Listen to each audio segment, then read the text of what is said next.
estoy tratando de ver que la solución en Haití, si es que hay alguna solución, no necesariamente tiene que estar vinculada al intervencionismo, como todos ven como receta. Es una perspectiva distinta y me la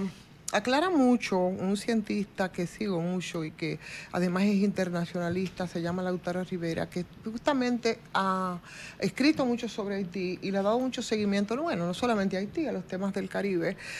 cuando destaca precisamente cómo de nuevo Haití se vuelve a poner en los titulares de las grandes corporaciones de prensa, justo ahora, en estos días, cuando tiene una crisis que se viene profundizando desde hace días, después de esa espectacular fuga de los presos que volvió a colocarlo ahí en esos grandes titulares, ¿no? Y por supuesto lo que pasó con esos 4.000, casi 4.000 reos que estaban recluidos en la Penitenciaría Nacional, ahí en el centro de detención. Y después de esos hechos que sucedieron el día sábado, entonces como que de repente empezamos a tener preocupaciones de nuevo por Haití con algo que si uno se pone a hacer esa retrospectiva necesaria, pudiera entender que no es en absoluto para nada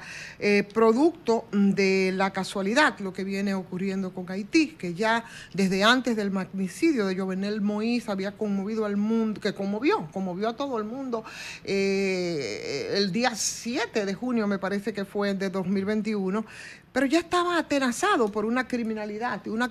bastante descontrolada entre esas amenazas de esa comunidad internacional de volver a imponer la fuerza y un control carente de toda eficacia y de toda legitimidad que no ha dado resultado en Haití. Yo quiero seguir insistiendo con lo que pienso respecto a esto. A Haití, que desde hace mucho tiempo arrastra esos vacíos de poder, esos espacios para la criminalidad. Yo creo que nos podemos colocar incluso desde la misma golpe de Estado de Jean-Bertrand Aristide. Entonces hay que recordar precisamente que Haití desde 2016 no celebra elecciones, aunque los últimos comicios transparentes fueron las presidenciales precisamente de 1990, cuando el carismático cura salesiano Aristide, con una altísima participación cívica y una verdadera avalancha de votos, y después llega, ¿qué es lo que llega después? El PHTK, que es el partido haitiano de las cabezas rapadas, por lo que sugiere incluso todo esto, y comenzó este país a vivir esta profunda crisis que deriva en autoritarismo, primero bajo la presidencia del bailarín Suimiki o Michel Martelly, y luego después del mandatario que fue un empresario bananero, que fue Jovenel Moïse, y el desenlace que esto tiene. Entonces,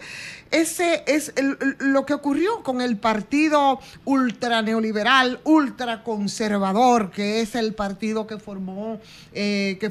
el presidente Martelly y que después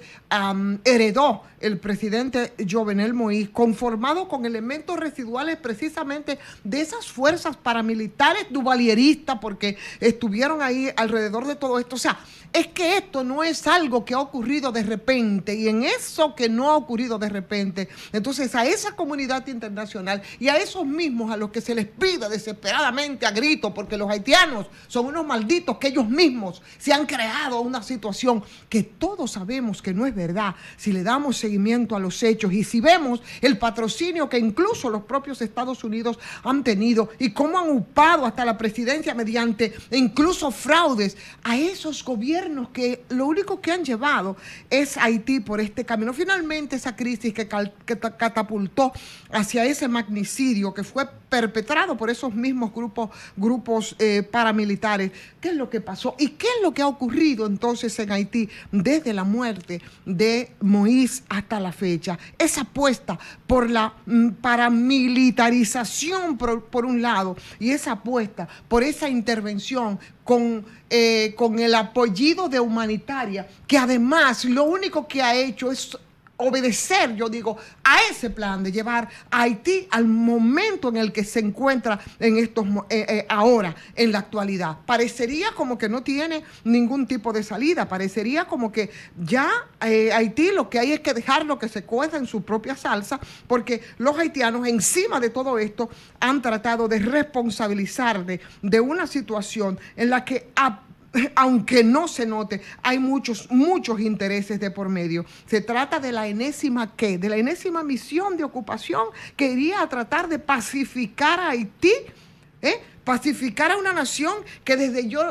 Bueno, yo creo que habría que remontarse incluso a esa revolución triunfante de 1804, que ostenta una cultura de mucho orgullo para los haitianos y que ha sido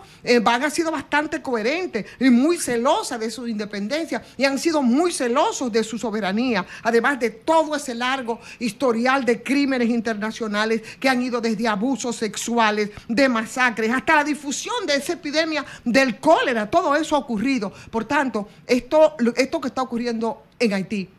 no es obra absolutamente de la casualidad, y es todo esto bajo la dirección, pienso yo, bastante velada de una superpotencia con poderosos intereses económicos, geopolíticos en la isla, es más, en la cuenca del Caribe, y que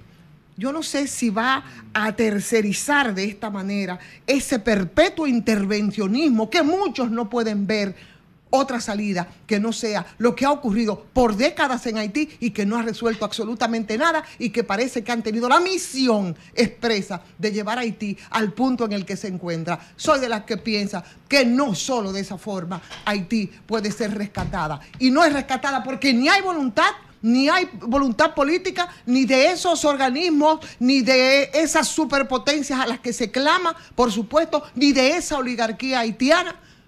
No ha sido producto de la casualidad. Haití lo han llevado hasta este punto, y sí es posible otra salida que no sea la intervención.